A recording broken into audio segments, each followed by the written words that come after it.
Hello, very good evening to all of you. मैं कुमारी सिमरन भारती हमारे channel study with Ritesh पर आप सभी का स्वागत करती हूँ। बच्चों, आज मैं हिंदी के कुछ महत्वपूर्ण प्रश्नों को सॉल्व करवाऊँगी, जो आपके आगामी पैरामेडिकल एग्ज़ाम के दृष्टिकोण से बहुत ही महत्वपूर्ण होने वाले हैं। तो बच्चों, आप सभी तैयार हो जाइए, क्योंकि आज का सेशन बहुत ही मज़ेदार होने वाला है। बच्चों, आज के सेशन का मुख्य जो पॉइंट रहेगा, हमारा मुख्य जो क्वेश्चन रहेगा बच्चों, वो समास और संधि टॉपिक से रहेगा। क्लियर है? तो बच्चों, आप लोग तैयार हो जाइए, क्योंकि हम लोग अब क्वेश्चन की तरफ बढ़ते हैं। बच्चों, हमारा पहला प्रश्न आपके स्क्रीन पर दिखाई दे रहा होगा। प्रश्न संख्या 1, जिस वाक्य में दो या दो से अधिक सरल या मिश्र वाक्य अवयव के द्वारा जुड़े हों उसे क्या कहते हैं? हाँ बच्चों, पहले आप लोग क्वेश्चन को एक बार ध्यान से पढ़ो। इसमें दो चीजें दे रखा है, सरल या मिश्र वाक्य अवयव के द्वारा जुटे, तो उसे क्या कहते हैं? तो जाहिर सी बात है कि जब उसमें सरल और मिश्र होगा दोनों, तो वो वाक्य ना तो सरल होगा ना मिश्र होगा, है ना? ये क्लियर है? ये तो क्वेश्चन ही बता रहा है भाई कि वो वाक्य ना तो सरल होगा और ना ही मिश्र होगा, और वो भी किसके साथ जुटा हुआ हो? अवयवी के साथ, है ना? तो उस वाक्य को क्या कहते हैं बच्चों? ऑप्शन ए है सरल वाक्य, ऑप्शन बी मिश्र वाक्य, और ऑप्शन सी है बच्चों संयुक्त, और ऑप्शन डी है आश्रित वाक्य। चलिए बताइए, इसका राइट आंसर क्या होगा?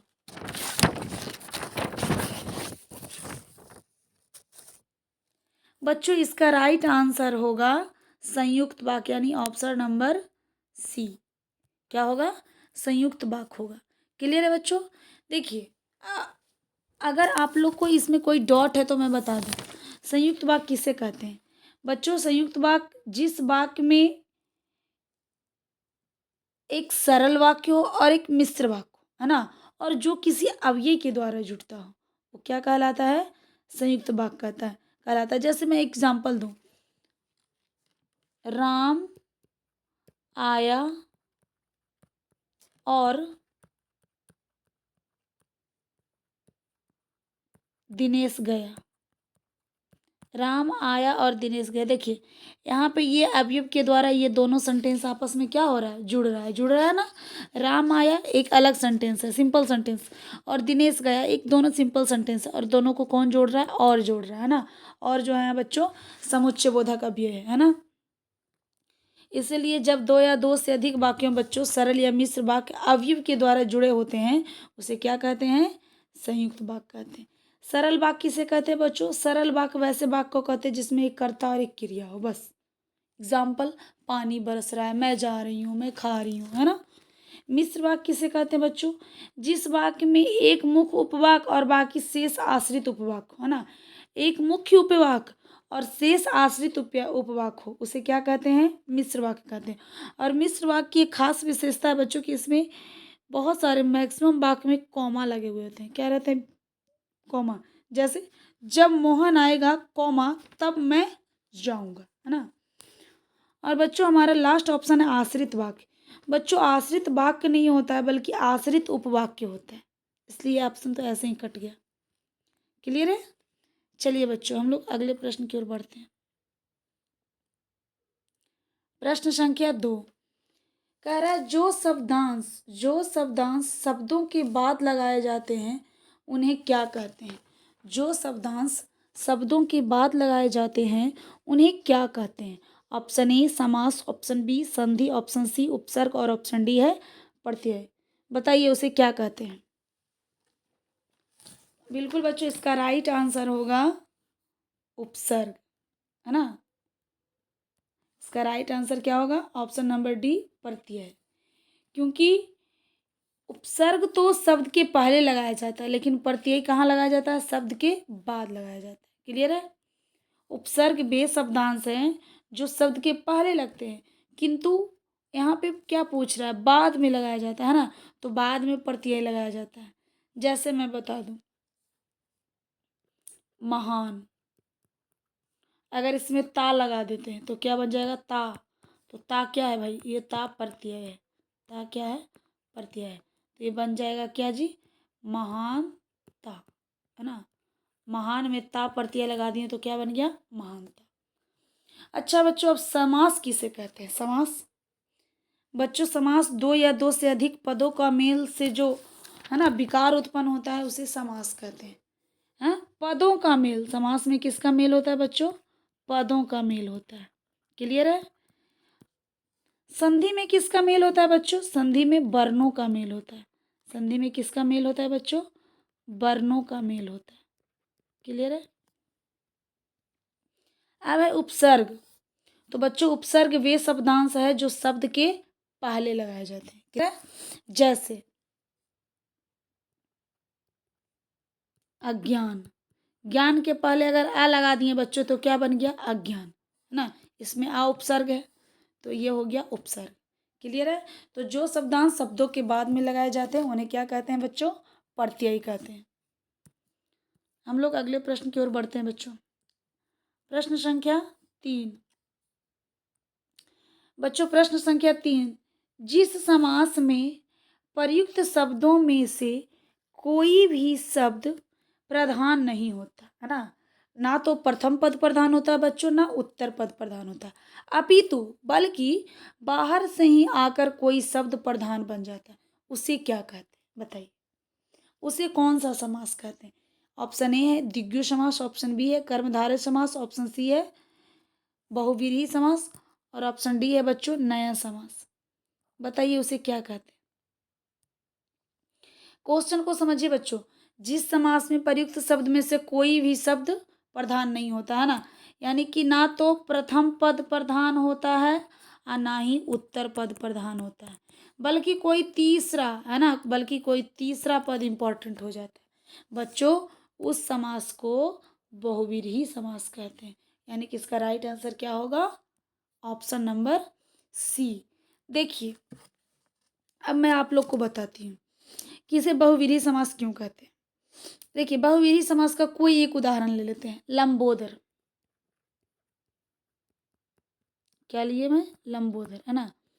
अगर मैं इसका समास विग्रह करती हूँ, है ना, या फिर मैं इसका ये बताऊं कि प्रथम पद लंब होगा और उत्तर पद उदर होगा, है ना, तो बच्चों लंबा है जिसका उदर, है ना, अर्थात श्री गृह, यहाँ पर तो ना लंबा प्रधान है बच्चों ना उदर प्रधान है, लेकिन जब ये दोनों पद मिलता है और एक शब्द का निर्माण होता है, एक पद का निर्माण होता है लंबोदर, और लंबोदर से हम दुनिया भर में जानते हैं लंबोदर किनके लिए प्रसिद्ध शब्द है, किनका पर्यायवाची है? श्री गणेश का, है ना। यानी कि तीसरा पद प्रधान हो जाता है, यानी गणेश, यहाँ पे तीसरा पद क्या है बच्चों? गणेश है। समझ में आया? तो ऐसा समास जिसमें कोई भी पद प्रधान ना हो बल्कि बाहर का कोई शब्द आकर के प्रधान बन जाता है, तो वो क्या कहलाता है बच्चों? बहुव्रीहि कहलाता है। अच्छा, ऑप्शन ए में बच्चों द्विगु समास। बच्चों द्विगु समास किसे कहते हैं? बच्चों द्विगु समास वैसे समास को कहते हैं जिसके दोनों पद प्रधान होते हैं। दोनों पद प्रधान का मतलब क्या हुआ बच्चों? प्रथम पद भी प्रधान है और उत्तर पद भी प्रधान है ना, और बीच में जो है योजक चिन्ह होता है। बीच में क्या होता है? सॉरी बच्चों, ओ नो, मैं द्वंद्व का बता रही हूँ। द्विगु में क्या होता है बच्चों कि इसमें प्रथम पद संख्यावाचक होता है ना। प्रथम पद क्या होता है बच्चों? संख्यावाचक होता है, और इससे संख्या का बोध होता है। जैसे देखिए अठन्नी, है ना, चौराहा, इसमें प्रथम पद क्या है बच्चों? संख्यावाचक विशेषण है ना। चार राहों का समाहार, आठ आना का समाहार, है ना। कर्मधारय किसे कहते हैं बच्चों? जिसका पहला पद विशेषण और दूसरा पद विशेष हो, उसे क्या कहते हैं? कर्मधारय कहते हैं। क्लियर है? चलिए नीचे एक ऑप्शन और था बच्चों, नया समास। बच्चों पहले समास के जब हम लोग पढ़ते थे, आज से 10 साल पहले, तो बहुत सारे बुक में रहता था कि समास के 7 भेद होते हैं, नया समास, है ना। लेकिन आजकल ऐसा नहीं है, समास के 6 भेद हैं, जबकि नया नया समास को बच्चों कर्मधारय समास के अंतर्गत डाल दिया गया है ना। नया समास क्या होता है बच्चों? इससे नकारात्मकता का बोध होता है ना। जिस समास से नकारात्मकता का बोध हो वो नया समास कहलाता है। जैसे मैं एक एग्जांपल देती हूँ, अकाल, है ना। अकाल का मतलब क्या होता है बच्चों? अकाल का मतलब होता है ना काल, है ना। अकाल का मतलब क्या होता है? ना काल, है ना। जिसमें निगेटिविटी आता है वो नया समास कहलाता है। क्लियर है बच्चों? अब हम लोग बढ़ते हैं अगले प्रश्न की तरफ बच्चों। बच्चों हमारा चौथा प्रश्न है, जीव जंतु कौन सा समास है? जीव जंतु कौन सा समास है, बताइए। ऑप्शन ए तत्पुरुष, ऑप्शन बी द्वंद्व, ऑप्शन सी अव्ययी भाव, ऑप्शन डी द्विगु। बताइए बच्चों, जीव जंतु कौन सा समास है।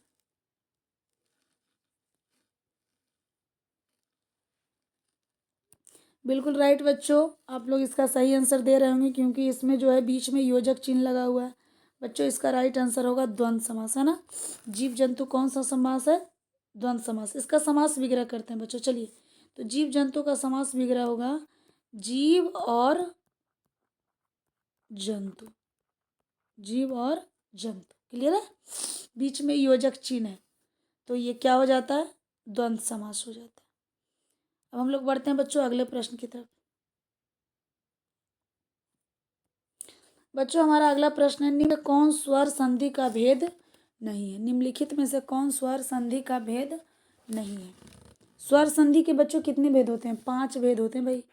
मैं बता देती हूँ आप लोगों को, स्वर संधि के कितने भेद होते हैं, 5 भेद। पहला है बच्चों दृष्टि संधि, ऑप्शन बी है। दीर्घ संधि, ऑप्शन सी है। गुण संधि, ऑप्शन डी है। यन संधि। बताइए इसका राइट आंसर क्या होगा बच्चों।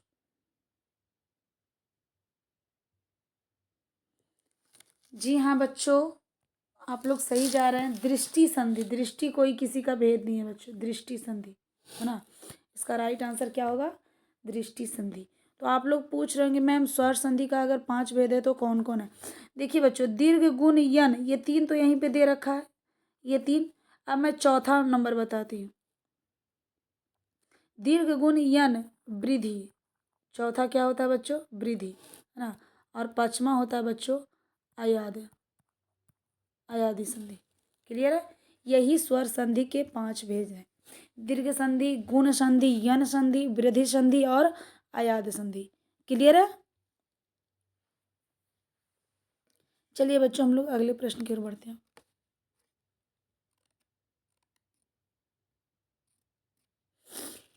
बच्चों हमारा प्रश्न संख्या 6 है।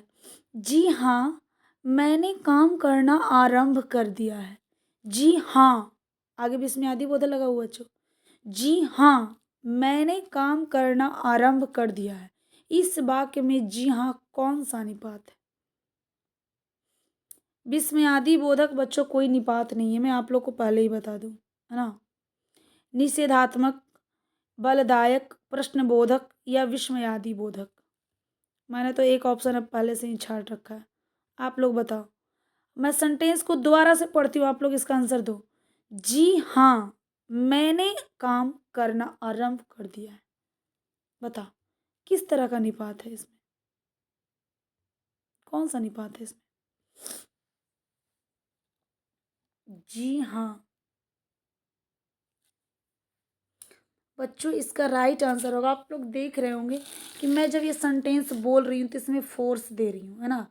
बच्चों इसका राइट आंसर ऑप्शन बी होगा, वलदायक निपात, है ना। जी हाँ, मैंने काम करना आरंभ कर दिया, है ना। कोई एकदम बहुत ही कंफर्मेशन के साथ, जोर दे करके, है ना, निश्चिंता के साथ बता रहा है जी हाँ मैंने काम करना आरंभ कर दिया है। निषेधात्मक तो हो नहीं सकता क्योंकि निषेधात्मक में बच्चों मना करना है, तो इसमें मना तो करना है नहीं। अब बात रही प्रश्न बोधक की, तो इसमें प्रश्न पूछने का तो बोध हो नहीं रहा है। और मैं आप लोग को पहले ही बता दिया विस्मयादि बोधक जो है निपात नहीं होता है ना, ये अवयव है, क्लियर है बच्चों। चलिए बढ़ते हैं अगले प्रश्न की ओर। बच्चों अगला प्रश्न है, उन्नयन का सही संधि विच्छेद क्या होगा।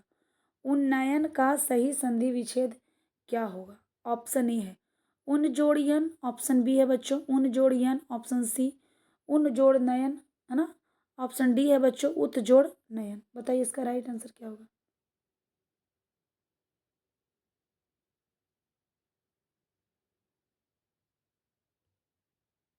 बताइए बच्चों इसका राइट आंसर क्या होगा।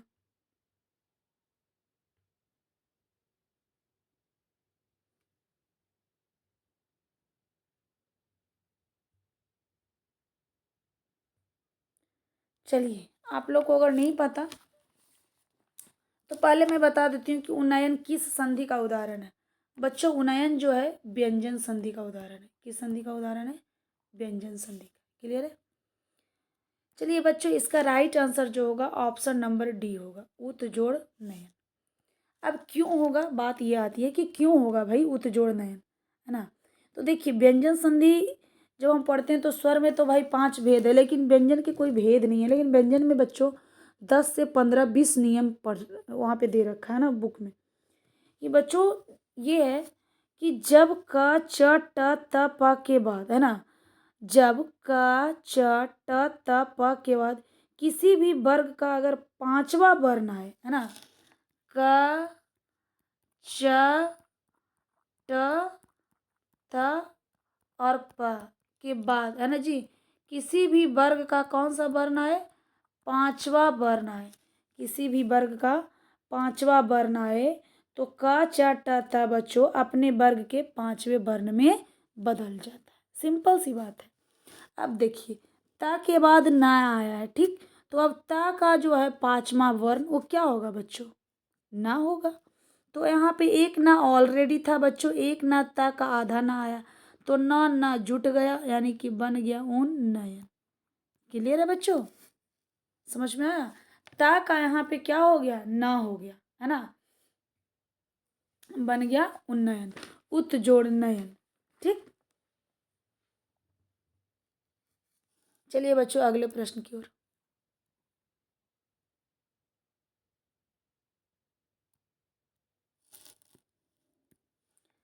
बच्चों हमारा अगला प्रश्न है, मनीषा शब्द का विशेषण रूप निम्नांकित में कौन है।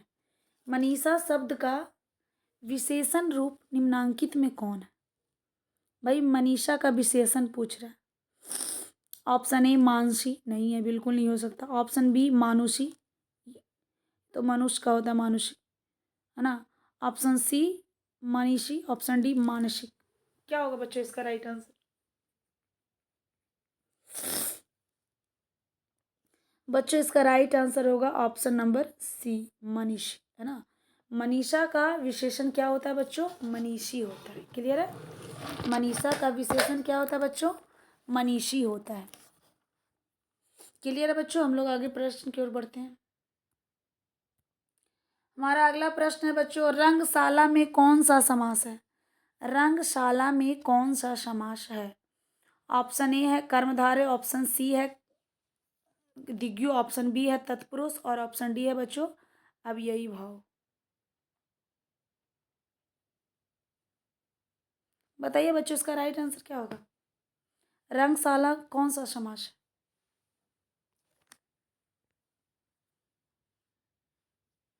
रंगशाला कौन सा समास है।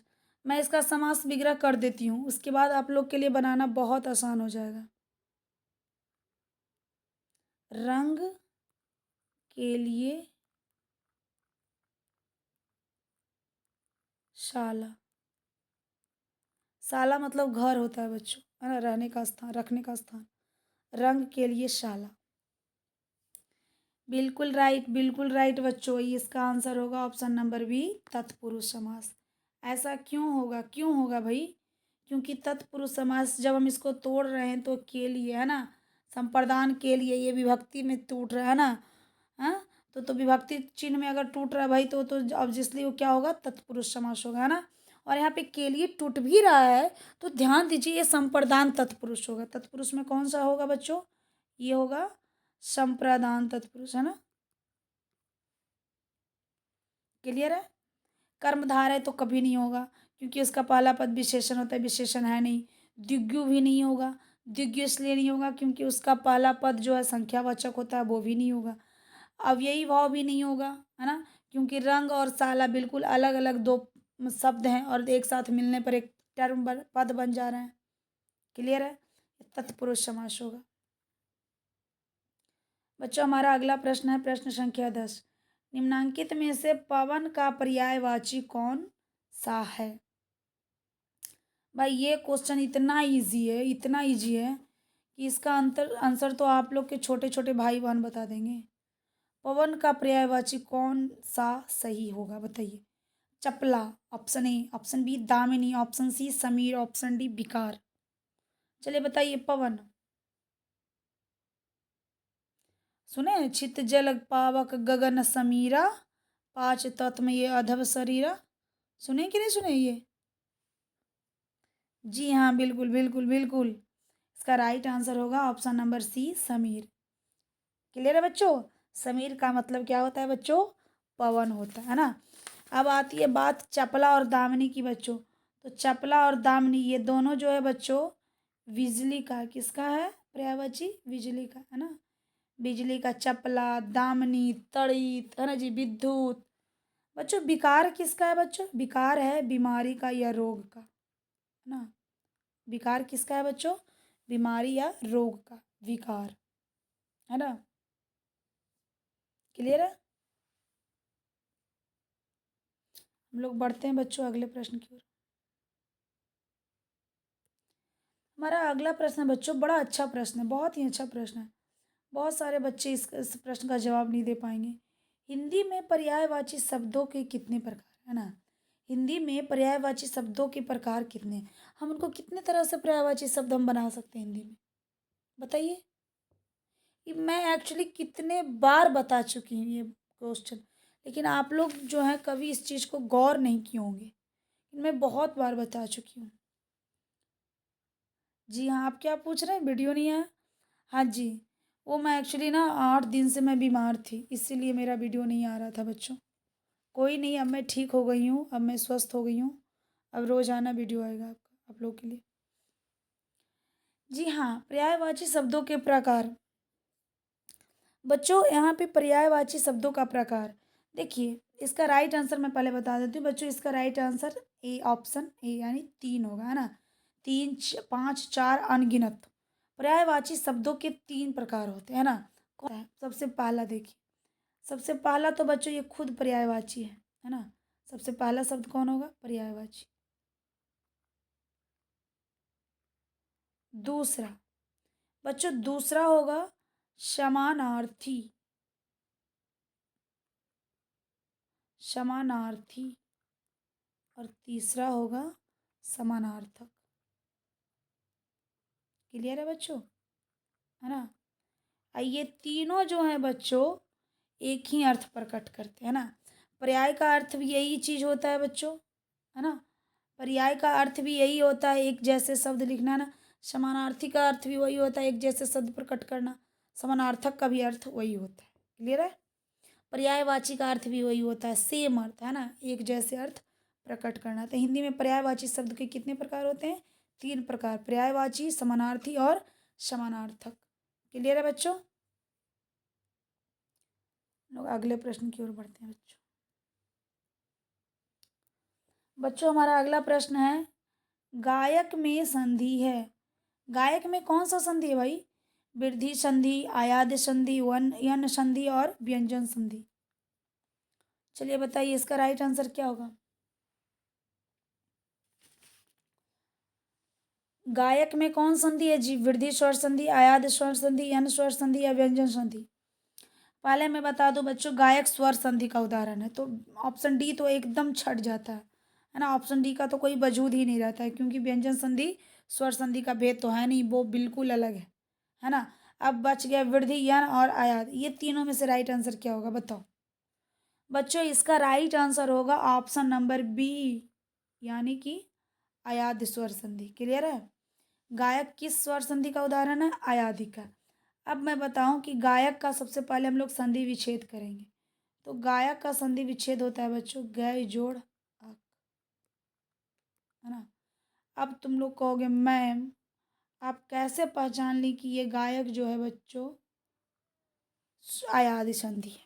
बिल्कुल आपका कहना जायज़ है। तो मैं बताऊं बच्चों, इसका तो एक ट्रिक भी है, लेकिन ट्रिक कब काम आता है? जब आप पहले आपका कॉन्सेप्ट क्लियर हो, है ना। ट्रिक तभी काम आता है बच्चों जब आप पहले उसको अच्छे से पढ़ लिए हो, है ना। ट्रिक याद रख लोगे और आपको उसका कॉन्सेप्ट ही नहीं पता, उसके बारे में कुछ पता नहीं है। मैं इसके बारे में कुछ बता देती हूँ बच्चों। आयादी संधि वैसे संधि को कहते हैं, है ना, या उस जिस संधि में ए, ध्यान से सुनिएगा, ए, ऐ, ओ, औ के बाद कोई भिन्न स्वर आए, है ना। ए, ऐ, ओ के बाद कोई भिन्न स्वर आए तो ए का ऐ का आई और ओ का अब और औ का आब हो जाता है। क्लियर है? मैं क्या बोली, ए आय आय के बाद कोई और संधि। यहाँ पे ध्यान दीजिए बच्चों, यहाँ पे क्या है, आय है, गए आय, और आय के बाद आय आ गया। तो जब आय के बाद आ आया बच्चों, तो क्या बनता है बच्चों, आय बनता है ना। तो ये गा तो पहले से है ही, और आ बन गया, तो गा में आ जुड़ गया बच्चों, तो क्या बन गया, गाय, और का यहाँ पे है तो बन गया गायक। समझ में आया? और आयात संधि का ट्रिक मैं बता देती हूँ बच्चों। आयात संधि जो मोस्ट ऑफ वर्ड होते हैं, अधिक से अधिक शब्द जो होते हैं, वो 3 अक्षर के होते हैं। क्लियर है? 3 ही अक्षर के होते हैं बच्चों। गायक, पवन, नयन, नायक, नायिका, गायिका। समझ में आ रहा है? हैं? पावक, सावक, हैं? ये सारे जो हैं बच्चों, ये आयात संधि के उदाहरण है ना। ये मैक्सिमम वर्ड 3 ही अक्षर के होते हैं। उसके बाद इसमें कोई ऊपर वाला मात्रा नहीं होता, आयकार, ओकार, औकार, ये सब मात्रा जल्दी नहीं होता। बहुत ही रेयर केस में, एक आध दो में देखने को मिलेगा, लेकिन ऐसे नहीं मिलता है। क्लियर है? और दूसरा, जब हम इसका उच्चारण करते हैं तो 3 शब्द, ये 3 तरह का उच्चारण जरूर होता है। एक तो आय का, दूसरा आय का, तीसरा आव का, और चौथा आव का, है ना। अब जैसे गायक, गायक आय आ रहा है ना, आय, तो आयाद संधि है ना, होगा। जैसे पावक, आव आ रहा है ना, पावक, पवन, अव। समझ में आ रही है मेरी बात? वृद्धि संधि तो भाई जिसमें 2 पहिया ऊपर हो वो वृद्धि संधि होगा, ये क्या क्लियर है। जिसमें 2 पहिया ऊपर वो वृद्धि संधि है ना। आप लोग देख लो फिर कि 2 पहिया किस में ऊपर होता है जो। क्लियर है? अब यन संधि, भाई यन संधि जिसमें आधा वर्ण होता है वो यन संधि होता है। ये ट्रिक मैं बता रही हूँ, लेकिन जब तक आप लोग का कॉन्सेप्ट नहीं होगा बच्चों, ट्रिक भी क्लियर नहीं होगा। चलिए, अभी आयात संधि आपका क्लियर हुआ। अगले प्रश्न में हम लोग वृद्धि संधि, यन संधि को भी क्लियर कर ही लेंगे।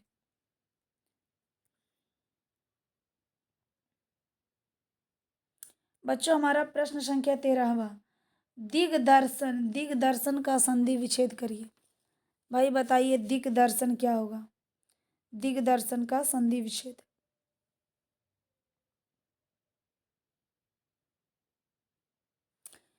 दिक जोड़ दर्शन ऑप्शन ए है बच्चों, ऑप्शन बी दिग जोड़ दर्शन, ऑप्शन सी दिह जोड़ दर्शन, ऑप्शन डी दिग जोड़ दर्शन। बताइए क्या होगा बच्चों? इसका right answer option number A होगा।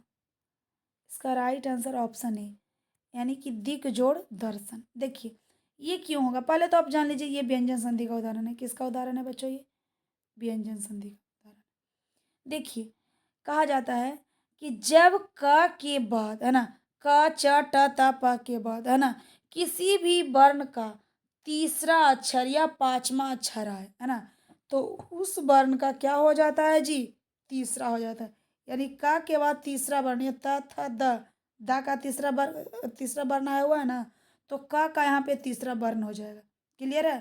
क के स्थान पर उसका क्या हो जाएगा, तीसरा वर्ण। यानी कि क जो है किस में बदल जाता है बच्चों, तीसरे, अपने तीसरे वर्ण में बदल जाएगा। तो क का तीसरा वर्ण क्या है, क वर्ग का तीसरा वर्ण क्या है, ग है ना।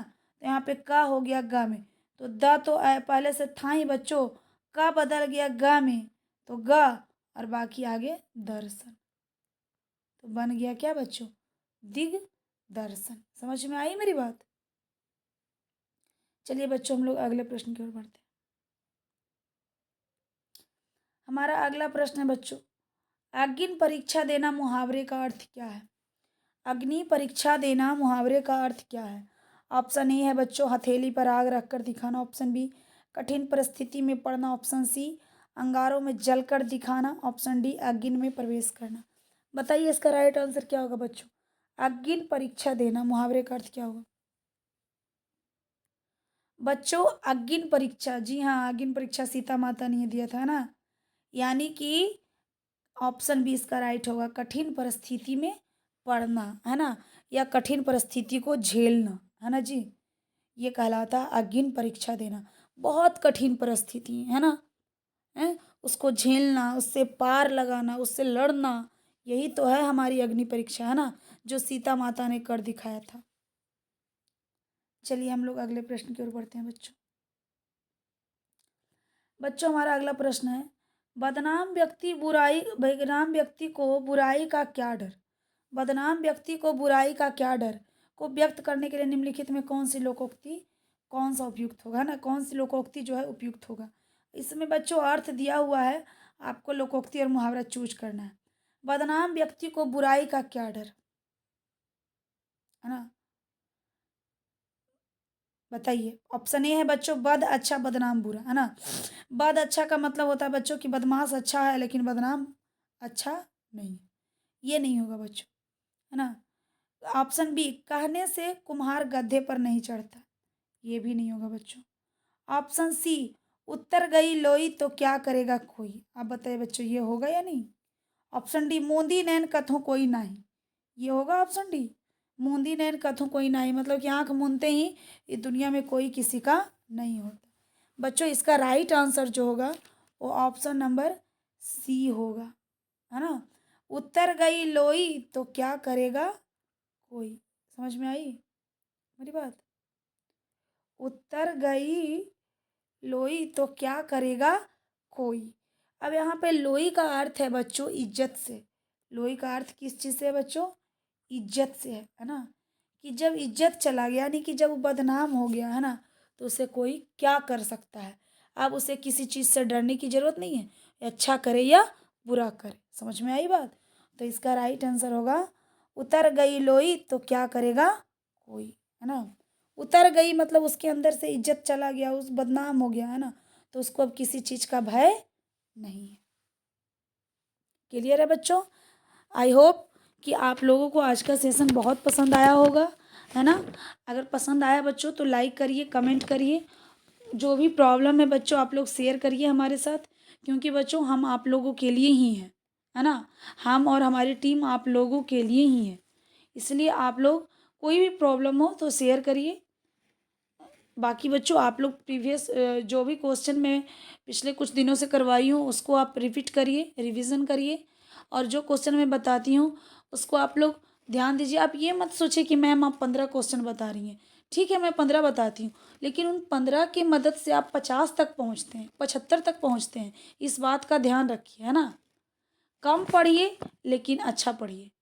क्लियर है। चलिए बच्चों आज के लिए इतना ही, फिर मिलते हैं हम लोग नेक्स्ट वीडियो में। ओके।